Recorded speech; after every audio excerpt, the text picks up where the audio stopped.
Olá, meus amores, bem-vindos a mais um episódio do nosso podcast direto da Escola de Maestria. E hoje a gente vai falar com vocês sobre um tema bastante curioso, que é a responsabilidade e ação.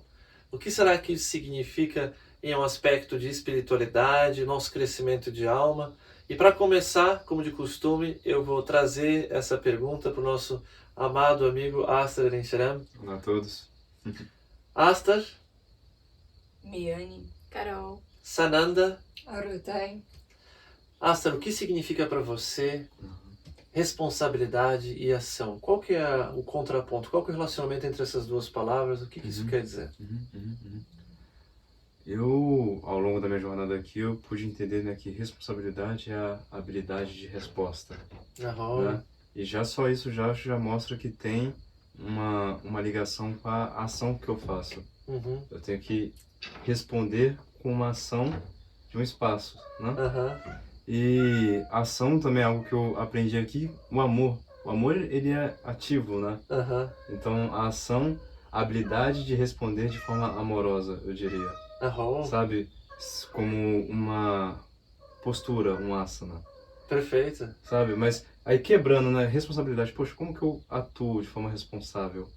Como que eu posso estar agindo de forma responsável? O que seria a responsabilidade? Como que eu atuo, né? Ajo? Sim, por exemplo, a gente tem um nosso gatinho aqui, tá meio que no cio, né? Já deve ter vazado o som aí na câmera, né? Provável, não. Se a gente tivesse uma busca por ser perfeccionistas, como se fosse, sei lá, uma rede de televisão, né? Tipo assim, não pode ter barulhos da natureza, né? Sim. Nossa, o som do gato, para tudo, vamos Cancela. recomeçar, exato.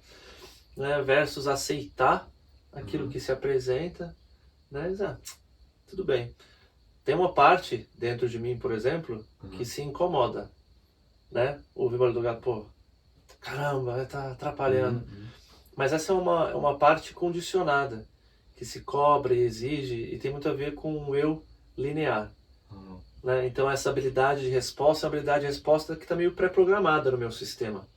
Né? Ela vem de família, vem de um sistema de, sei lá, a minha família tem uma origem germânica muito forte, né? Colonização germânica no Brasil, né? E eu demorei para descobrir, só quando eu, sei lá, quase 30 anos de idade que eu descobri que isso vinha dessa cultura, né?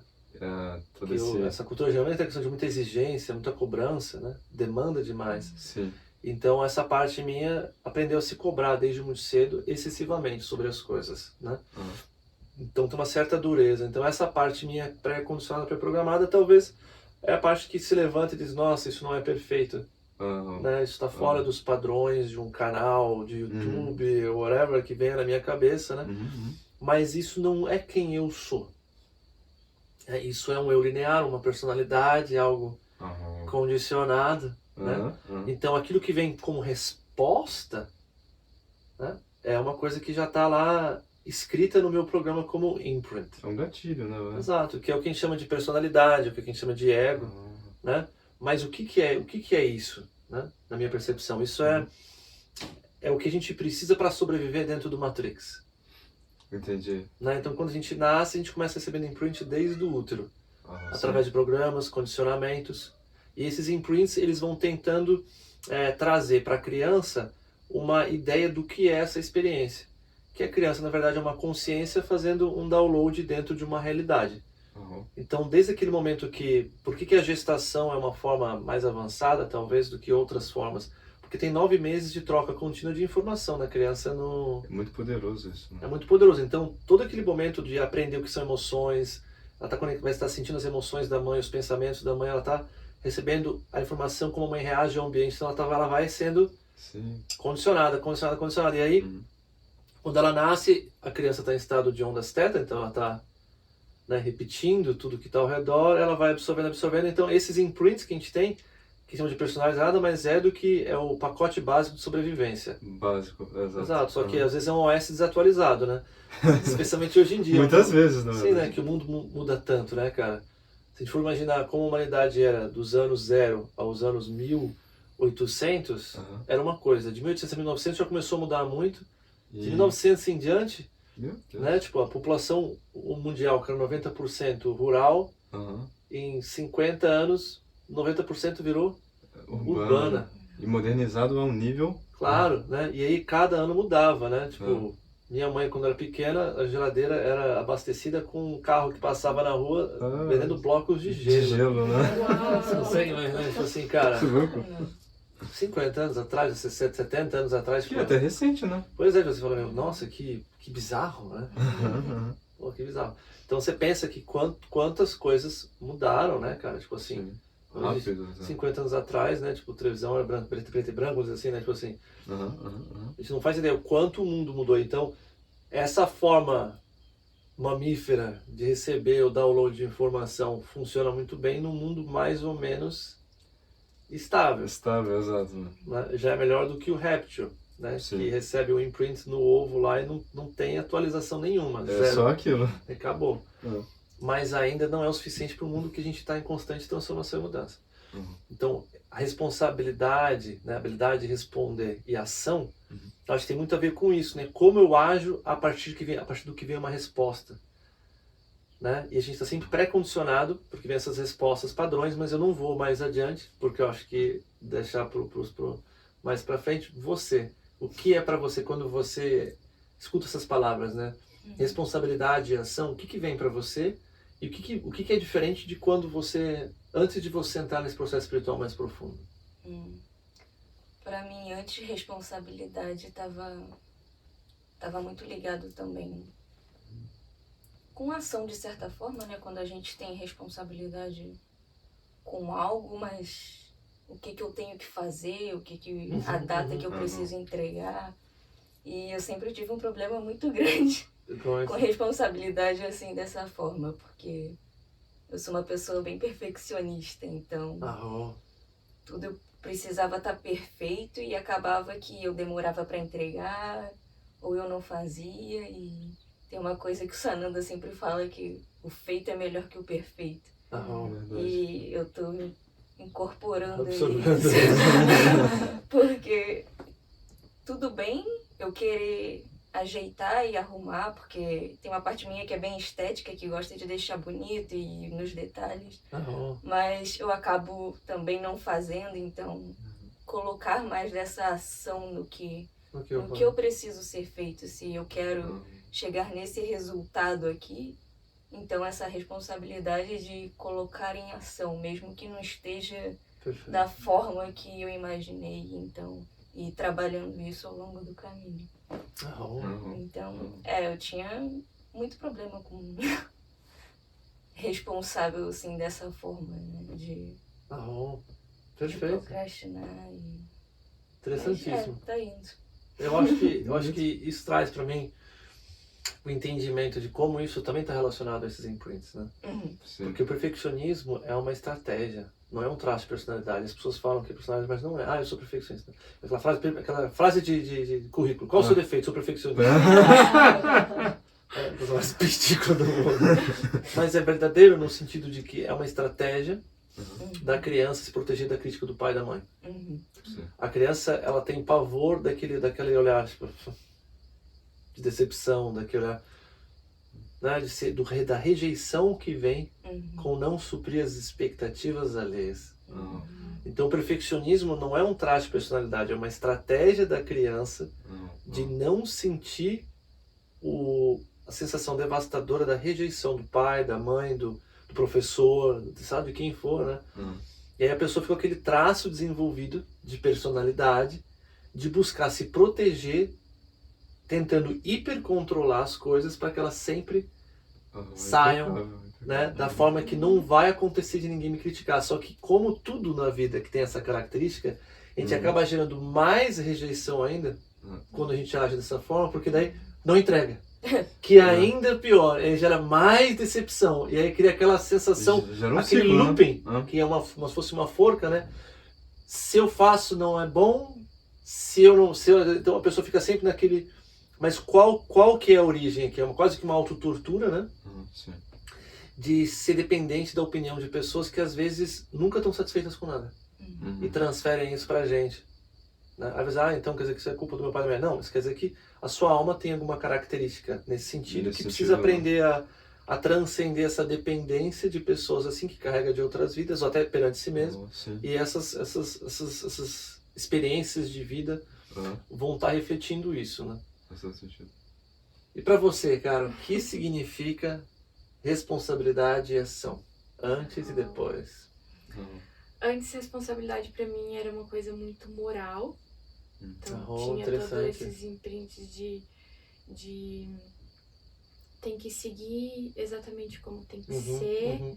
Então, eu tinha isso muito de querer ser perfeita, mas eu tinha muito mais de, se você não fez, você vai ser mais julgada. Então, eu tinha, às vezes eu fazia me pressionando, assim, era uma responsabilidade muito masculina, muito racional, assim, de cobrança. Vai fazer de qualquer forma, mesmo que não, você se sinta mal de ser rejeitada por ter errado, vai ser feito. Ou tinha às vezes muito de não fazia, mas aí transferia a responsabilidade para outra pessoa. Eu tinha isso, né? De às vezes não assumir a responsabilidade. Para não me sentir culpada de não ter cumprido a minha responsabilidade. Interessante. E muitas vezes eu não agia para não me sentir culpada de não estar sendo responsável. Mas eu tinha muito também da questão da responsabilidade moral nesse sentido de como você age no mundo, seus hábitos, de como você interage com as pessoas até certa idade, né? Aí depois eu falei, vou, não quero mais. Aí saí pro outro polo, assim. O extremo. Então, tipo assim, eu vou fazer o que me fizer feliz, o que eu vou me sentir feliz. Então, e daí também eu acabava saindo de um estado de responsabilidade e era mais reação, né? Você ia reagindo às minhas emoções e ou não fazia quando não queria, ou fazia quando queria. Sensacional, acho que traz o contraponto do hedonismo, que é um aspecto que eu vejo que as pessoas de novo atravessam como um ciclo, versus a responsabilidade, porque responsabilidade aqui ela não é percebida como algo a serviço de mim, responsabilidade é algo como a serviço dos outros. Né? Quando a gente confunde responsabilidade com moral, né? É aquela coisa assim que eu brinco com as pessoas assim, que a mãe diz assim, não, você tem que tomar banho, senão você ficar fedido, fedida, você é um horror, não sei o quê. E aí o banho se transforma em um peso. E lá na frente, no futuro, quando a pessoa tá se sentindo mal, né? Não, eu não vou tomar banho. Né? Dane-se, eu não vou tomar banho. Cria uma associação negativa. Em vez sua mãe e o pai diz assim, nossa, que bom tomar banho, você vai sentir o prazer, né, da esponjinha lá no corpo, é um momento de amor você com você, fica cheirosinho, energia limpa, olha que gostoso, que experiência agradável. Aí, então, quando a pessoa tá mal no futuro, ela vai tomar um banho. Né? Tipo assim, então, a associação, a forma como foi percebido, claro, porque quando a responsabilidade para os outros, quando vira esse peso, né, essa espada nas minhas costas, da aprovação, da sobrevivência. Um sacrifício, né? Responsabilidade ela não é compreendida pelo que ela de fato ela é. Ela é compreendida por satisfazer as autoridades. Então, responsabilidade é uma coisa muito apropriada, muito próximo da autoridade, né? Tem que fazer, obrigação, moral, né? Sua responsabilidade, não. Versus entender que responsabilidade é a minha capacidade de lidar com as coisas quando elas acontecem. Interiormente. Claro, né? Por exemplo, eu lembro que, como era difícil para as pessoas que tiram carteira de motorista, sentirem seguras de ir e andar com... E realmente dirigir. Dirigir. E eu percebi que isso tem muito a ver com a pessoa se sentir capaz de... Pô, e se bater o carro? E eu tenho grana para aquela questão assim de eu tenho condições de bancar se acontecer alguma coisa. Várias travas vêm com isso, né? Claro, tipo assim, pô, se eu tenho insegurança, tipo, se eu bater o carro, se eu não tiver dinheiro para gasolina, todas aquelas inseguranças, aquelas ansiedades, será que eu tenho habilidade de responder uma situação que acontecer? E aí que, se eu não me sinto capaz, olha, por isso que eu acho que tem essa contraposição da ação, né? Que se eu não tenho capacidade de responder aquilo que se apresenta, eu tenho dificuldade de ir para a ação. Sim. Eu tenho dificuldade de agir. Eu travo. Eu travo. Porque eu não me sinto capaz, não tenho capacidade de resposta. Né? Quando a gente é criança, a gente recebe responsabilidades, que são tarefas e coisas que a gente precisa fazer, a gente não está pronto, a gente não foi instruído o suficiente e tem uma alta demanda, tem um peso nas nossas costas, né? Sim. E a gente não sente a capacidade de responder ao desafio que está sendo apresentado. Então isso torna uma tortura. Isso acontece muito na escola, a forma como fazer provas, testes. né? Que a criança ela é obrigada a passar, porque senão ela não é aprovada. Se ela não é aprovada o suficiente pelos professores, ela vai ser exilada, vai perder todos os amiguinhos, vai ser humilhada diante da família, vai perder certo presente de Natal, todo aquele processo que tem quando a pessoa roda de ano.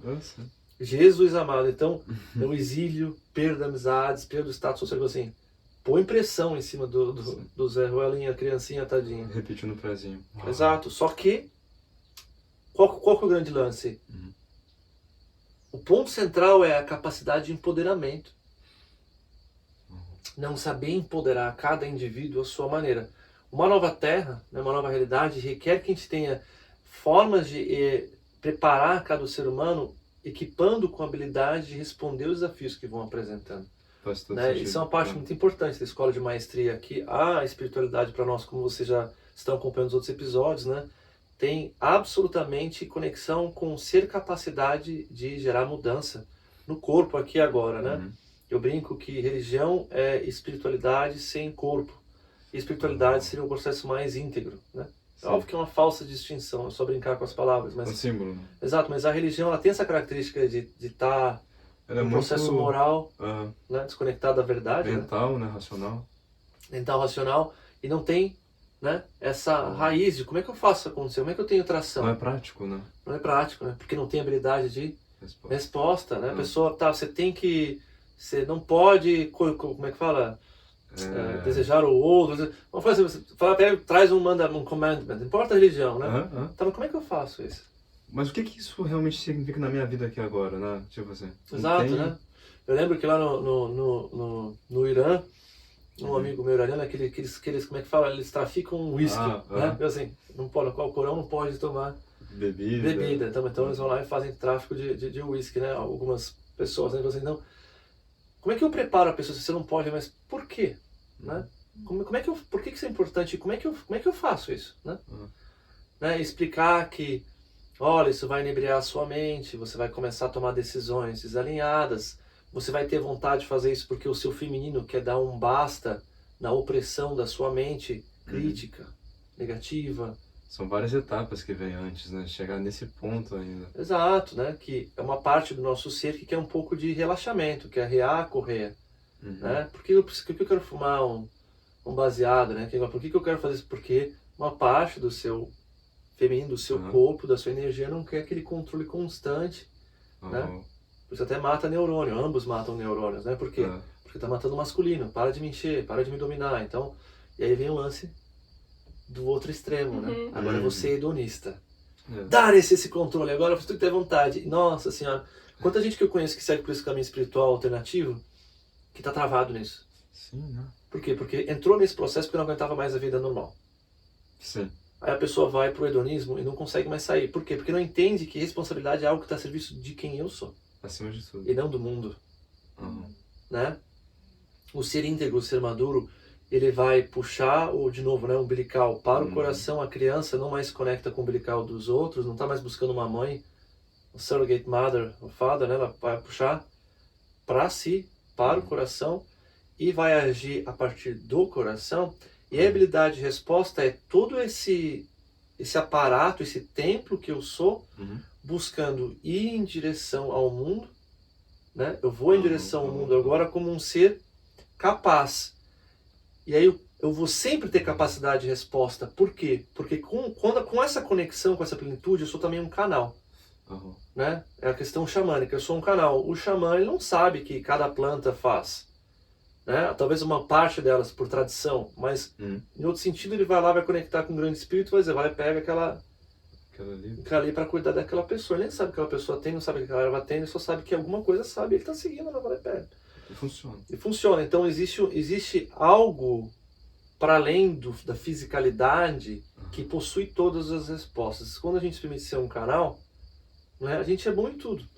Né? Vocês que estão acostumados a conviver comigo, vocês não sabem, mas tudo que eu faço tem muita precisão. Né? Nossa, o Sananda é incrível. Eu sou, mas não é porque o Sananda é incrível, é porque, na verdade, quem é incrível é o universo. Só que eu aprendi a estar no estado de receptividade, de ser um fluxo, de ser um canal. Exato. Tanto que quantas coisas começam a dar errado, assim, pra mim, eu falo, não é assim. Né? Eu vou cortar uma madeira, eu sempre paro na medida certa, tipo assim, por que saiu errado? Pra mim não é assim, eu não preciso da treina, assim, eu uso a treina só pra ter certeza, mas normalmente paro, se começa as coisas a darem errado é porque algo no meu campo tá interferindo, tá desalinhado, minha relação comigo mesmo tá fora de esquadro, né? Fora de esquadro interno, exato. Então, essa conexão do meu feminino, puxar o umbilical para o coração, que é o coração crístico, que é trazer a Kundalini para cima, toda uma tecnologia, uma atração espiritual, né? Tem que ser um processo que funciona, como fazer e tal.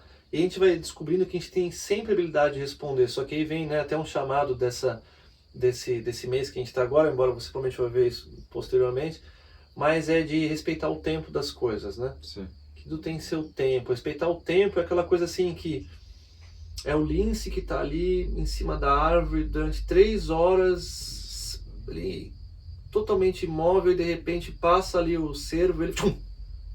né? É saber entender o momento certo. Exato, né? Porque se ele ficasse impaciente, pô... Caramba, pulasse antes... Não passou ainda. Pô, cadê o lince, hein? Aí se mexe, faz barulho, né? Assim, aí o lince foge. Assim, cadê o lince? Você não vai aparecer, não? Assim, fica nessa... Exato. Então, essa desconexão, isso, assim, não, tem que ter centramento. essa presença que vem da confiança, de uma fé total, né? Vai vir. Vai vir. E sustentar, né? É o mais importante. Vai vir, né? Vai vir. Existe uma lei que rege o universo, a criação, né? Essa lei, ela está a serviço da vida. Está a serviço da vida, né? Tem a história dos índios norte-americanos, que eu tenho fui em várias encarnações, que conta que no grande gelo, né? Eles eram todos vegetarianos, não comiam carne.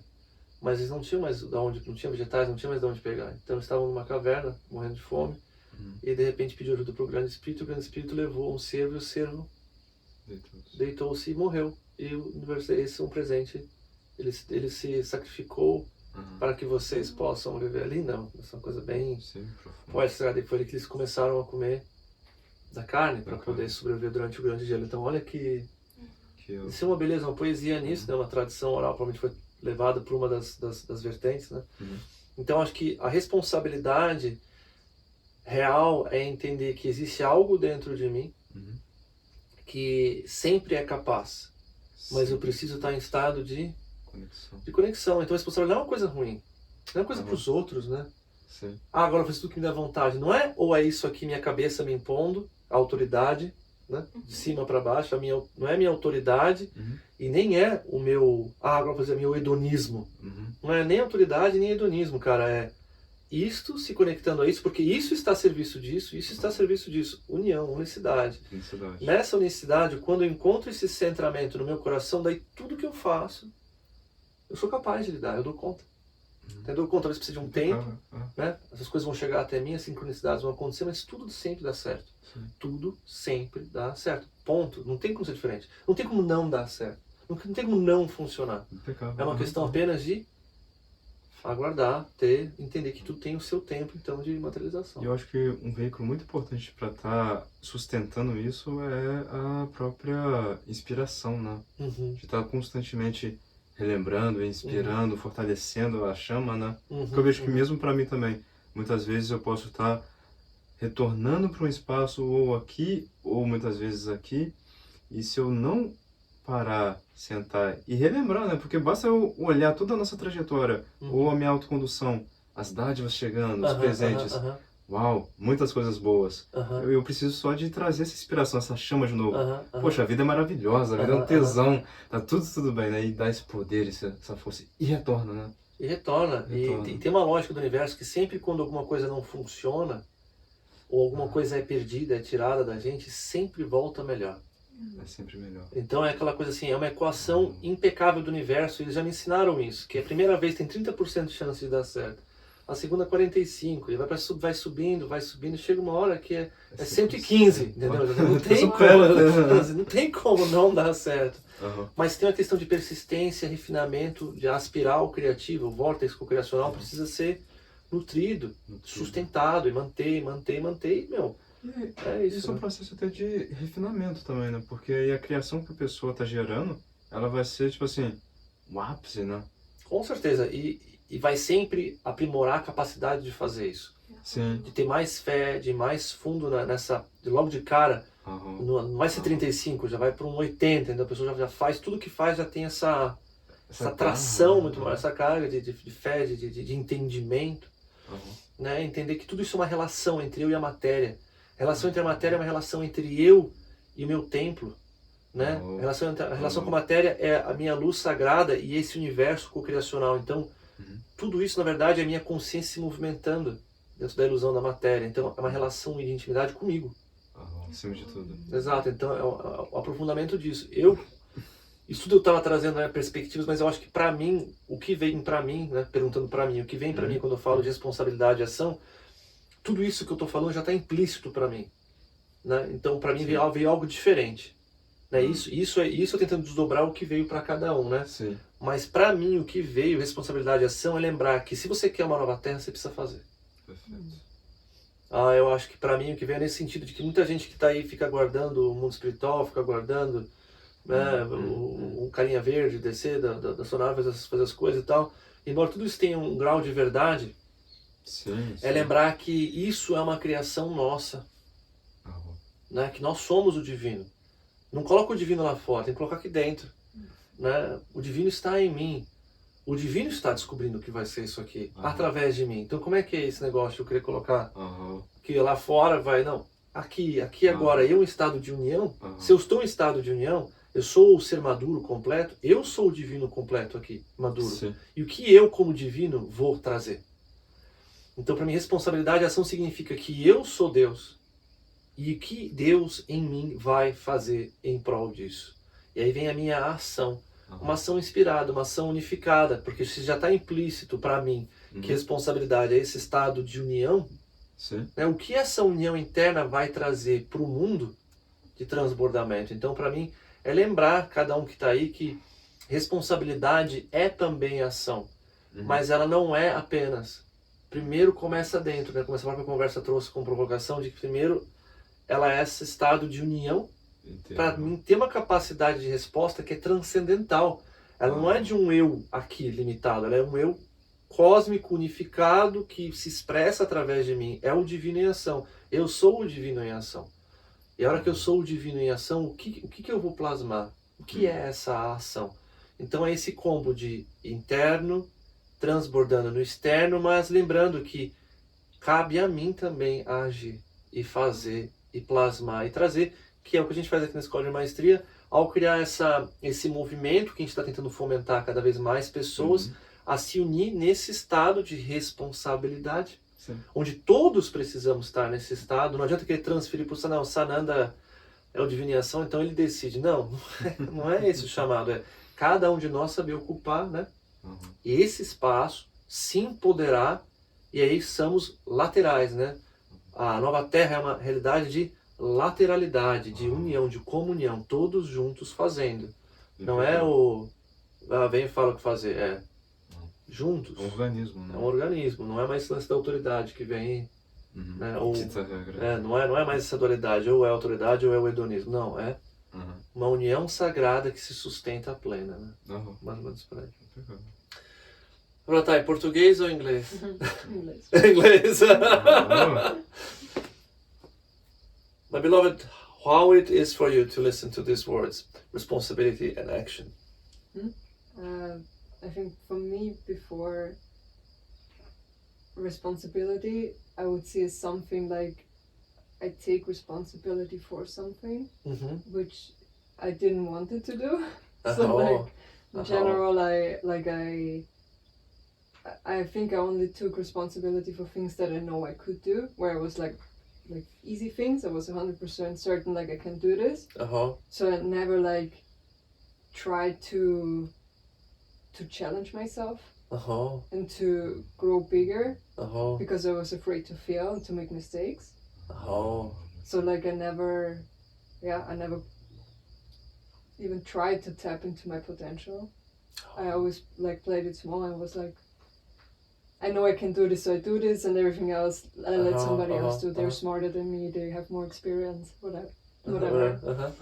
And here, like, I learned to like take responsibility for other things as well, and to like to slowly like grow bigger, and at the same time to learn to make mistakes and to be able to deal with it, like internally, to see that it's okay to make mistakes and I'm still safe, and that to grow it is necessary sometimes to make mistakes. And I think also like being here, it's not only about responsibility but self-responsibility. So that was something that I never thought about before, and it took me also a while to understand why I was here, and to not only take responsibility about like projects or things that I do, but about my own emotions and what I feel and what I think and how I react to things.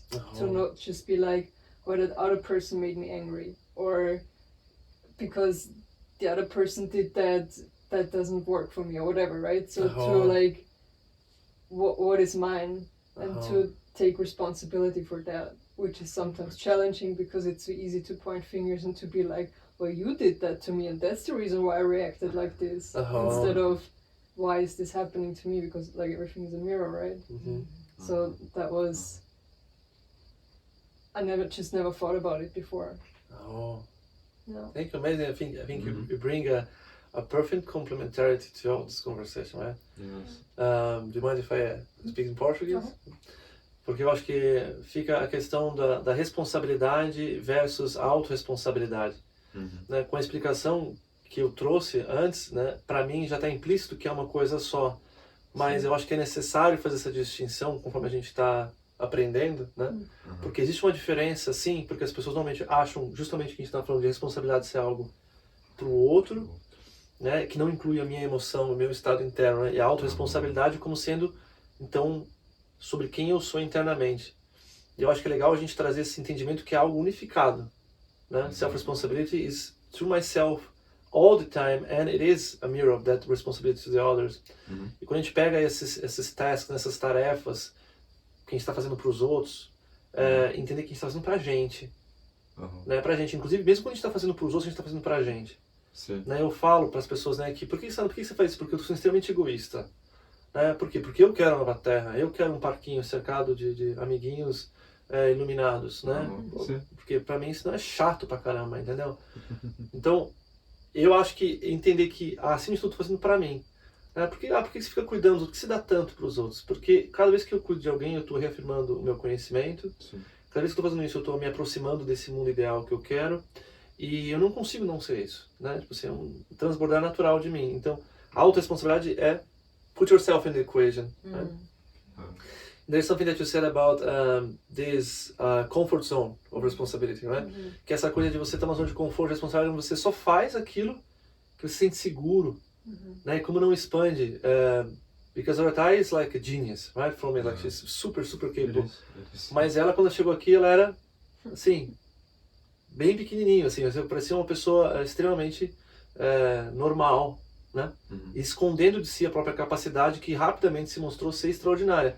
Lembrando que cada pessoa que desperta a Kundalini se torna um gênio. Isso é uma coisa que eu vou deixar bem claro, tá? Então vocês entenderem que todo mundo se torna genial quando desperta a Kundalini. Estou falando que mesmo antes desse processo já existia um grande potencial que não estava sendo utilizado. E eu acho que, de novo, né, Aruatai é da Áustria, né, que tem uma educação também germânica. Embora o austríaco é o alemão pega leve, né? Exato, mais pega leve. O alemão pega leve, mas já não é. You already have a lot of demanding, right? There's a lot of... Right? Então, essa cultura de demanda, né, por comparação, certo, com o alemão parece leve, mas quando a gente olha de outras culturas, fala, nossa, que rigidez, que dureza, né? É verdade. Então, esse nível de exigência, né, que ela cresceu, criou um gatilho de defesa, olha que interessante, de não explorar o próprio potencial, que é um negócio de louco, né? Então, a pessoa, ela nunca desenvolve a sua habilidade de resposta. Então, a sua responsabilidade, ela nunca cresce. Porque ela é punitiva. Ela é dolorosa. Ela não premeia o seu crescimento de forma adequada. Né? É louco isso, né? E a única coisa que a gente criou para quebrar esse sistema é o lance de dar dinheiro. Dar dinheiro, né? Então, acho que a gente entender que essas equações estão meio que quebradas dentro do nosso espaço interno. And I think it's very cool because you said how much you grew and you developed after you arrived here. What was the main difference for you? Like, why I think it's because it was necessary in a sense, because there were things that needed to be done, and I was like, you do it, kind of, right? And I think to also like being supported in like you give me tasks that otherwise I would never have done, like very much in the beginning when I came here, I started to like take responsibility for the YouTube channel, right? And I was like, I didn't want to do that. I was like scared of it. But you said, no, it's like you do a good job, like just keep on doing, learn it, and just do that. I think the support and that somebody would trust you with something, and to and then like I think to do it and to see like, okay, actually this is not as hard as I thought it is, and to like kind of build the steps and having the support at the same time, to have the support in the sense of there are other people who know things about it and can like help you with experience, but also like have that emotional support of like, it's okay, like you're doing good, everything's fine. Perfeito. Eu acho que isso que você traz mostra um combo do que é necessário para nós como grupo, né? E eu digo como grupo, não é só nós aqui em cima de você que está aí do outro lado. De forma geral, né? Como a gente vai co-criar, porque é apoio, ela falou suporte, né? Passos que ela é capaz de dar conta, né? De ter alguém que confia e dá a oportunidade. Né? E eu acho que uma coisa que ela falou na outra fala, que é a questão de permissão de erros, que é muito, muito importante para nós aqui. The allowing of mistakes. Né? Quem não sabe, a Ela é responsável pelo nosso canal de YouTube do inglês, né? E também, pelo menos, pelo nosso canal de português, várias coisas também, porque embora a gente faça todo mundo juntos, essa parte, né? É de entender que existe esse passo a passo onde a gente vai se desenvolvendo e precisa ter apoio. Então, por exemplo, você quer criar a nova terra, você tem do outro lado. Se você não tem permissão para erro, né? Se você não tem apoio, se você não tem alguém que te empodera enquanto você ainda está começando, e quando eu digo alguém, eu digo inclusive você mesmo, né? Porque eu estou fazendo essas coisas muitas vezes por autoempoderamento, outras vezes uma conexão divina, mas assim, uma parte das vezes a gente precisa também se dar esse apoio, essa permissão, apoio, né? Exato. Então, quando a gente faz parte de um ambiente compartilhado, onde erros são permitidos, a gente nos é dado desafios que a gente é capaz de lidar, e se não conseguir, alguém vem e calma lá, garante, né? Então, conforme a gente tem esse passo a passo, a gente consegue, né? A gente dá conta. Só que muitas vezes não é assim que acontece, né? É verdade. A gente é forçado a pular etapas. Nível de exigência vem daqui pro ok aceitável, pro incrivelmente assustador, né? Então não tem uma... Tem um gap muito grande. Tem um gap muito grande, com alto preço se eu errar, com uma cobrança gigantesca e pouco apoio. É algo destrutivo. É algo destrutivo, mas é muitas vezes assim que acontece na sociedade. E aí a gente cria uma sociedade muitas vezes da pessoa que truca. Né? Tipo, que engana, que mente, que né, cria histórias, né? E acaba que gera esse aspecto interior, né? Desperta esse gêniozinho, né? Sim, quando eu morei na Nova Zelândia, eu lembro que era muito engraçado, porque os neozelandeses tinham uma certa bronca com o americano, né? E eu fui entendendo por quê. Porque o americano chega lá e ele é braggadocious, né? Ele pega e fala, não, porque eu jogo tênis, eu sou super incrível, porque eu jogo tênis uma vez, né? Isso foi, eu cheguei a essa conclusão conversando com o neozelandês, entendeu? Aí o neozelandês vai dizer assim, o neozelandês ganhou medalha de ouro nas Olimpíadas. Você vai perguntar pra ele, você joga tênis? Ele fala, joga um pouquinho. Isso é verdade, tipo assim, não, joga um pouquinho. Tipo assim, então, assim, é o oposto, entendeu? Interessante, né? Táticas de sobrevivência, olha que louco, né? Na Nova Zelândia, o correto é você sempre play low, entendeu? Dá pezinho no chão. Exato, pezinho no chão e não exagera, entendeu? Já nos Estados Unidos tem que ser o oposto, né? Você tem que se vender e...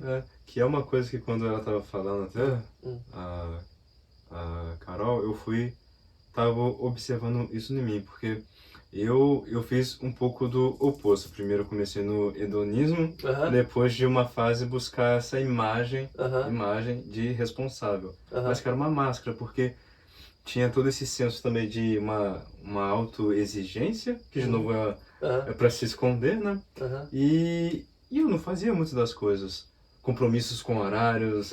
Eu me planejava, queria chegar, acordava cedo, fazia tudo cedo e eu chegava 2 horas atrasado, porque na hora que era para me sair, não, mas deixa eu... vinha uma energia, um frio e que gerava vários bloqueios, mas sempre uma autoimagem de buscando, não, eu sou responsável, eu posso de fazer acordos, então é muito parecido com os americanos, de querer vestir uma máscara, mas que por detrás, nem sei como é que eu... Será que eu dou conta mesmo? Eu acho que não, né? Tipo assim, claro, interessante porque isso. Esconde um medo terrível, sim, né? No caso do americano, um medo terrível da sua incapacidade de ser um loser. Né? Porque o americano eles se autocontaminaram, ficaram se retroinoculando através de Hollywood com o paradigma, você é um loser, você é um winner. Então todo mundo tem que ser winner, todo mundo tem que ser salsicha, tô brincando, né? Todo mundo tem que ser vencedor, né? Sim. Mas e aí cria onde todo mundo é uma fantasia, né? O Instagram, a cultura de Instagram surgiu nos Estados Unidos. Surgiu, né? A mídia social, tudo surgiu nos Estados Unidos. Toda essa cultura a lápide da autoimagem contínua, retroalimentada com uma fantasia cheia de maquiagem, é uma coisa americana, né? Então eu acho que tenho a sensação de quem levou a 15ª potência a maquiagem, inclusive make-up, foi o próprio americano. Muito provavelmente. Coisa que existe há séculos, isso no Japão, existe na Argentina, que as gays usavam assim, mas chegou no nível que existe hoje, né, de plástica, cirurgia plástica, tudo isso é uma coisa muito dessa cultura de tentar se proteger, winner, loser. Eu acho que tudo isso, quando a gente volta de novo para a responsabilidade, ser capaz de responder. E aí vem a resposta, né? Como fazer isso? Precisa ter suporte, precisa ser algo que é primeiro para nós, né? Precisa ter essa permissão para o erro. O erro tem que fazer parte do caminho, né? Eu brinco que o erro faz parte do acerto. Se a gente não entende que errar faz parte do caminho de acertar, não funciona. Né? Você precisa se permitir ser um cocôzinho para conseguir ser estratosfericamente bom. Tem até aquele estudo que fala sobre as 10.000 horas para alcançar a maestria, mas tem um estudo que é muito menos falado que fala que precisa de 20 horas para você sair do pó do cocô para ser nível já aceitável. Mais. Ok, mas 20 horas de dedicação, todo mundo consegue. 10.000 horas já é. Né? Então, assim, 20 horas de persistência para começar... Você já colhe frutos. Espera para tudo. Toca 20 horas de violão, vê se você não vai sair alguma coisa. Faz 20 horas, um curso qualquer, vê se você não vai ter uma noção. Né? Por um acaso, autoescola, se não me engano, são 20 horas de direção. Né? Para conseguir fazer o voo solo no avião, também é mínimo de 20 horas quando eu era piloto. Né? Então, para sair do piloto, né? Aluno para um piloto pode fazer voo solo. Então, tudo isso está contido na nossa cultura. Então, entender que a gente precisa do apoio, do suporte, o passo tem que ser acessível. Tem que ser acessível, mas também a gente tem que sair da zona de conforto de não querer se proteger do loser. Tem que se permitir crescer.